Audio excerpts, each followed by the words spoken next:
Hey guys, okay, so we are going to be adding our next installment of our read aloud, Tale of Despereaux. My book is a little bit beat up. You can see I've read this. I had to tape it back together. The cover fell off. I've read it quite a bit. So we're going to read chapters 4 through probably 6 today. And I think I'm going to try to upload a few videos so that it'll get you through the weekend as well. But we're going to be reading chapters 4 through 6 in this video. And I am joined today by my other dog. Well, can you see him? There he is. Banjo. And today is actually his birthday. He turned 5. He's being not so camera friendly today, but that's okay. So let's jump right into our story. In chapters 1 through 3, we were introduced to Despereaux, and he is a little mouse, and he's a little bit different from your typical mouse. He had some different characteristics. He was born very small with big ears, and he had his eyes open when he was born, which is very crazy, and all of his family said he'll never make it, but he did. And they started to notice as he grew up that he was a little bit different. He noticed things that other mice did not notice. And when we left off in chapter 3, he learned that he could read, which is really cool. And his whole world opened up and was changed by the fact that he could read. And so we're about to see what that new skill does for him. All right, and we're going to jump right into chapter 4. Chapter 4, Enter the Pea. Despereaux's brothers and sisters soon abandoned the thankless task of trying to educate him in the ways of being a mouse.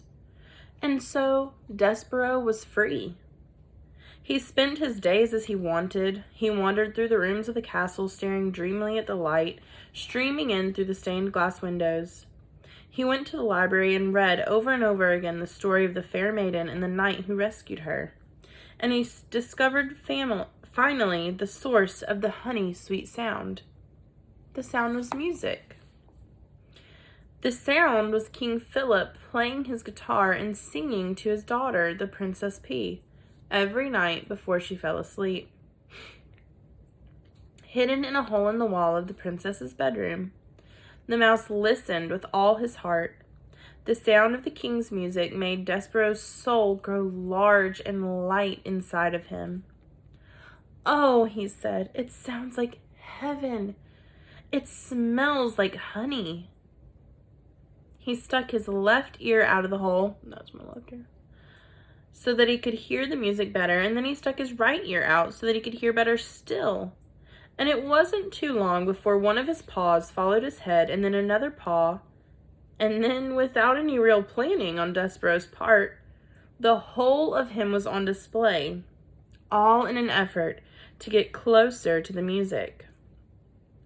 Now, while Despereaux did not indulge in many of the normal behaviors of mice, he did adhere to one of the most basic and elemental of all mice rules. Do not ever, under any circumstance, reveal yourself to humans. But the music made him lose his head and act against a few small mouse instincts he was in possession of. And because of this, he revealed himself, and in no time at all, he was spied by the sharp-eyed Princess Pea. "Oh, Papa," she said, "look, a mouse." The king stopped singing. He squinted. The king was nearsighted. That is, anything that was not right in front of his eyes was very difficult for him to see. "Where?" said the king. "There," said the Princess Pea. She pointed. "That, my dear Pea, is a bug, not a mouse. It is much too small to be a mouse." No, it's a mouse." "A bug," said the king, who liked to be right. "A mouse," said the Pea, who knew she was right. As for Despereaux, he was beginning to realize that he had made a very grave error. He trembled, he shook, he sneezed, he considered fainting. "He's frightened," said the pea. "Look, he's so afraid he's shaking." "I think he was listening to the music. Play something, Papa." "A king play music for a bug?" King Philip wrinkled his forehead. "Is that proper, do you think? Wouldn't that make this into some kind of topsy-turvy, wrong-headed world if a king played music for a bug?" "Papa, I told you he's a mouse," said the pea. "Please." "Oh, well, if it'll make you happy, I, the king, will play music for a bug." "A mouse," corrected the pea.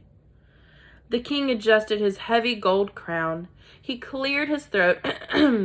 He strummed the guitar and started to sing a song about stardust. The song was as sweet as light shining through a stained glass window, as captivating as the story in a book. Despereaux forgot all of his fear. He only wanted to hear the music. He crept closer and closer, and then closer still, until, reader, he was sitting right at the foot of the king. Chapter 5. What Furlough Saw. The Princess Pea looked down at Despereaux. She smiled at him, and while her father played another song, a song about the deep purple falling over sleepy garden walls, the princess reached out and touched the top of the mouse's head. Despereaux stared up at her in wonder. The pea, he decided, looked just like the picture of the fair maiden in the book in the library.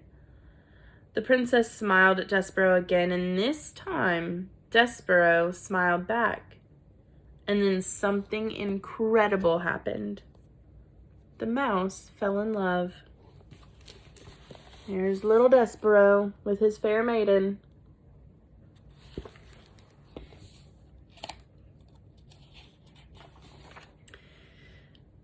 Reader, you may ask this question. In fact, you must ask this question. Is it ridiculous for a very small, sickly, big-eared mouse to fall in love with a beautiful human princess named Pea? The answer is yes. Of course it's ridiculous. But love is ridiculous. Love is so wonderful and powerful, and Despereaux's love for the Princess Pea would prove in time to be all of these things: powerful, wonderful, and ridiculous. "You're so sweet," said the princess to Despereaux. "You're so tiny." As Despereaux looked up at her adoringly, Furlough happened to scurry past the princess's room, moving his head to the left and the right, back and forth. "Cripes!" said Furlough, and he stopped. He stared into the princess's room. His whiskers became as tight as bowstrings. What Furlough saw was Despereaux Tilling, sitting at the foot of the king. What Furlough saw was the princess touching the top of his brother's head. "Cripes!" shouted Furlough again. "Oh, Cripes, he's nuts! He's a goner!" And executing a classic scurry, Furlough went off to tell his father, Lester Tilling, the terrible, unbelievable news of what he had just seen. Chapter 6. This drum. He simply cannot be my son," Lester said. He clutched his whiskers with his front paws and shook his head from side to side in despair. "Of course he's your son," said Antoinette. "What do you mean he is not your son? This is a ridiculous statement. Why must you always make ridiculous statements?" "You," said Lester, "this is your fault. The French blood in him has made him crazy." "C'est moi?" said Antoinette. "C'est moi? Why must it always be I who takes the blame? If your son is such the disappointment, it is as much as your fault as it is mine." "Something must be done," said Lester. He pulled on a whisker so hard that it came loose. He waved the whisker over his head, and he pointed it at his wife. "He will be the end of us all," he shouted, "sitting at the foot of a human king!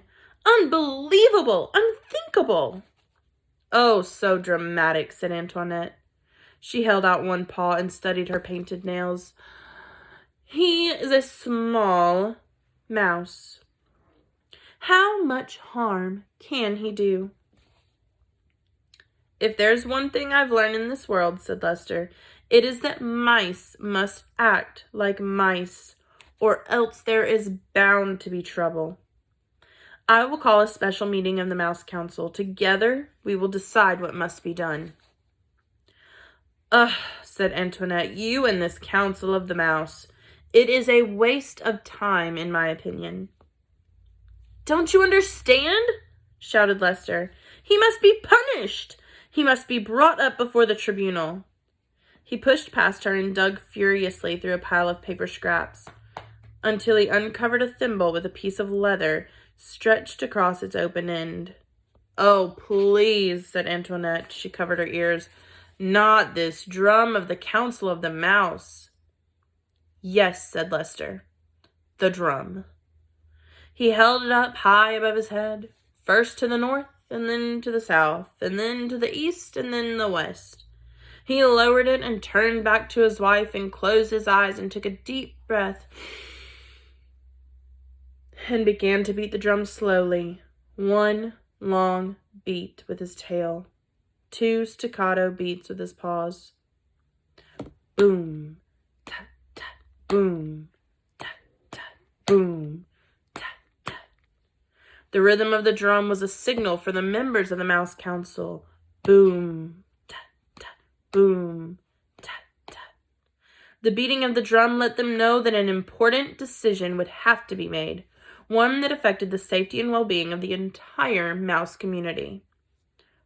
Boom, tat, tat, boom, tat, tat. And we will find out what that decision is next video.